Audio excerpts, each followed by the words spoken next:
Quantum mechanics sometimes looks like an assorted mix of weird stuff. There's wave-particle duality, where quantum objects sometimes look like little compact particles and sometimes like spread out waves. There's superposition, where the objects seem to be two things at once. There's the uncertainty principle, which says that the universe seems to conspire to stop us from knowing every detail of a quantum object. And then there's entanglement. Albert Einstein famously described this as spooky action at a distance, where doing something to one of a pair of entangled particles seems to instantly affect the properties of the other, no matter how far away it is. Now, the truth is that none of these descriptions of quantum phenomena is quite right. They're all really just efforts to use our everyday language to talk about things that can't quite be described by it. That's especially true of entanglement, which is not spooky action at a distance at all. It's something that is difficult to describe with our everyday intuitions. But it's worth trying to understand it because, as Erwin Schrödinger said, it is the characteristic trait of quantum mechanics that enforces its entire departure from classical lines of thought. In addition, entanglement is the key ingredient of the newfangled technologies we keep hearing more and more about: super powerful quantum computers and uncrackable data encoding using quantum cryptography. It's about to become very real for everybody. So what the heck is quantum entanglement? I think that with a few illustrations and animations, we may yet be able to understand it a little bit better. And that's coming up right now. Entanglement sounds sort of like entangled pairs of people. If Alice and Bob get married, they literally become entangled by tying the knot. Suppose that then Bob tragically dies. Alice goes from being a wife to a widow. What happens to Bob changes Alice's status too. But what entanglement means for quantum particles is a lot stranger than this. And here's why. Imagine the particles are electrons, which have a quantum property called spin that makes them act like little magnets. If we measure this spin for an electron, we'll always find it pointing in just one direction, or the opposite, up or down, say. Now we can imagine entangling two electrons so that their spins are always pointing in opposite directions. If electron 1 has a spin up, electron 2 must have a spin down, and vice versa. The two spins are said to be correlated. They are like a pair of gloves. If one is right-handed, the other must be left-handed. So now let's say we entangle the two electrons in this way and fire them in opposite directions. We don't know which of the pair is up and which one is down until we make a measurement. If we find that electron 1 is spin up, we know the spin of electron 2 must be down. This is not remarkable because we could do the same thing with the gloves. We could put one in a package and send it to Alice and the other to Bob. The moment Alice opens her package and finds the right-hand glove, she knows Bob must have the left-hand glove. The handedness of the gloves, like the spins of the electrons, is correlated. But there's a crucial difference in this analogy. The handedness of the gloves in the package was the same from the start. It never changed. It was always the right-hand glove that got sent to Alice. If someone had intercepted the parcel before Alice got it, that person would have seen that it was the right-handed glove. With entangled particles, that's not the case. Remember, all we did at the outset was ensure that the entanglement made them correlated so that their spins point in opposite directions. We didn't specify whether the spin-up electron is number 1 or number 2. You might think, well, okay, it's obviously one or the other. It's just that we didn't know which was which until we measured one of them. Well, that's not quite the case. Say we set up an electron so that it could have either spin up or spin down when we measure it. That's called a superposition.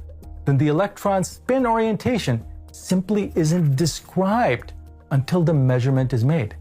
It's not just that we don't know it yet. There is no definite answer, one way or the other. How do we know that superposition is real and not just an illusion due to our ignorance? One experimental clue comes from the double-slit experiment. This experiment shows that a particle is indeed spread out, like a wave that can be in many locations prior to measurement. But after measurement, the particle becomes distinct and localized. This phenomenon is weird enough just for a single particle, but with entangled particles, it's even weirder because it then seems that a measurement on one particle determines the outcome not just for that particle, but for both of them.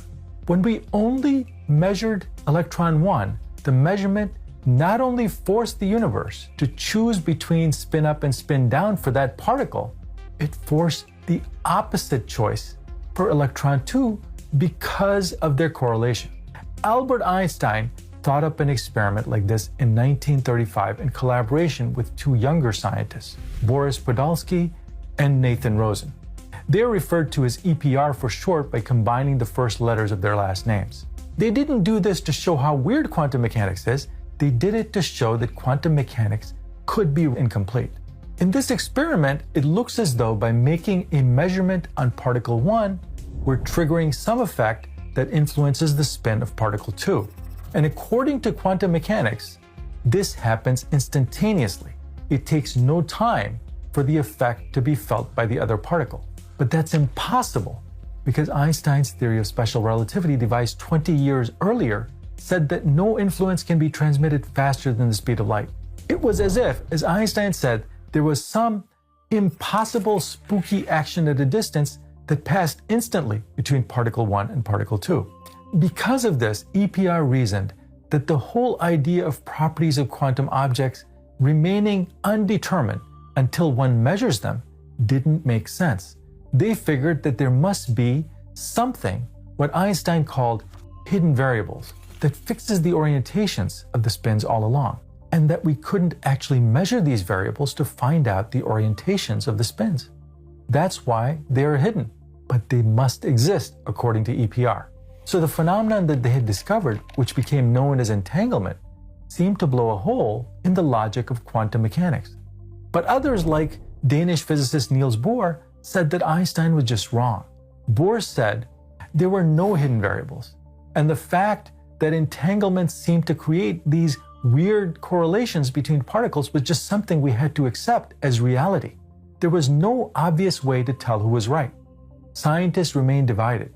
It was no good just doing the experiment that EPR had proposed because simply measuring the spins wouldn't tell you if those spins had been fixed all along, as EPR thought, or whether they snapped into place after measurement, as Bohr thought. It wasn't until almost 30 years later, in 1964, that Irish physicist John Bell figured out how to set up a clever experiment to determine who was right. It involved running the experiment again and again on pairs of entangled particles, while the experimenters themselves, Alice and Bob, changed exactly how they made those measurements each time. Then you look at how strong the correlation is between the outcomes of measurements as those changes are being made. Bell proved that quantum mechanics predicted stronger statistical correlations in the outcomes of these measurements than any hidden variable theory possibly could. I made a video about how Bell's inequality works if you want to learn more about this. Suffice it to say that when Bell's experiment was first done in a lab in the 1970s by physicists John Clauser and Stuart Friedman at the University of California, Berkeley, it showed that there was no sign of hidden variables, and that indeed outcomes are determined only by the act of measurement itself. And in the ensuing years, this aspect of quantum mechanics has been proven to be correct over and over again. Bohr was right and EPR were wrong. Now, you might be thinking, how exactly do you entangle two quantum objects to begin with? The simplest way to make these is to entangle them from birth. Like twins, you could say. Typically, researchers make the pair of photons in a single quantum jump. For example, when an atom that has been given some extra energy sheds it by emitting two photons at once. There are clever ways of doing this with lasers, which is how Friedman and Clauser did it. But there are other ways of creating entanglement between objects like atoms or electrons. The simplest way is to simply bring the particles together and let them interact. If you arrange for one particle to affect the final state of the second particle, then when you put the first particle in a quantum superposition, the pair of particles can end up in a joint superposition, an entangled pair. That's really what entanglement is, quantum superposition of more than one object. So do Bell tests mean that Einstein's spooky action at a distance is real? You might hear that claim, but it's not right. EPR were thinking about entanglement in the wrong way. That's not surprising because what they were assuming was just common sense. So much so that they didn't even know that it was an assumption. They were thinking of the two particles as separate objects. And why wouldn't they? After all, they are sent flying in opposite directions in space. And in principle, you can wait until they are many light years apart before measuring them. But once objects are entangled, they're not separate. They are, in a sense, two parts of a single object. Here's what that means. In quantum mechanics, objects are described by wave functions. These are mathematical expressions that encapsulate all that can be said about the object. This wave function can be spread out in space. This is why particles can act as if they are waves. Yet, if we entangle two particles, they're then described by a single wave function. And since two entangled objects are being described by the same wave function, they're mathematically speaking the same object. That's really what entanglement means. And it's why the particle's properties are then interdependent. If you do something to one of the particles, such as measure it, you change the wave function, and so you alter the other particle too, since it is also described by the same wave function. Now, the question you might ask is, how can two initially separate particles, by interacting, somehow combine their two wave functions into one? It really comes down to the math. Before the particles interact, we can separate the wave functions of the whole system of both particles into a part that describes particle 1 and a part that describes particle 2. But after they've interacted, that's no longer true. We can't point to any part of the total wave function and say, that bit is particle 1 and the other bit is particle 2. This mixing up happens for almost any kind of interaction between them. So once two particles are entangled, we can't say anything about one of them without considering the whole wave function. It is as if their properties are now spread out over both.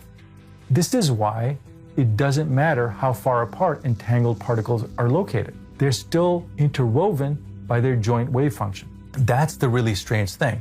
We are used to properties of an object being in or on that object.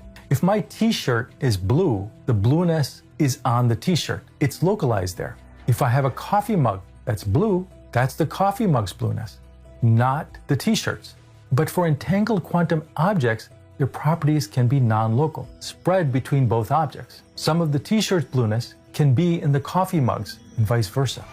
This brings us to why entanglement is at the heart of quantum mechanics, because what it tells us is that the quantum world has a feature called non-locality. Things at one place don't depend just on what happens in the neighborhood of that place, as they do in the classical world. There seems to be an instantaneous connection between different regions and particles, regardless of how far apart they are. Why isn't this spooky action at a distance then? That's because Einstein's picture was something at one place somehow transmitting its effects to another place faster than light. But quantum non-locality is an alternative to that picture. What it really says is that we can't think of those two places as being distinct. Quantum mechanics collapses them into a single thing.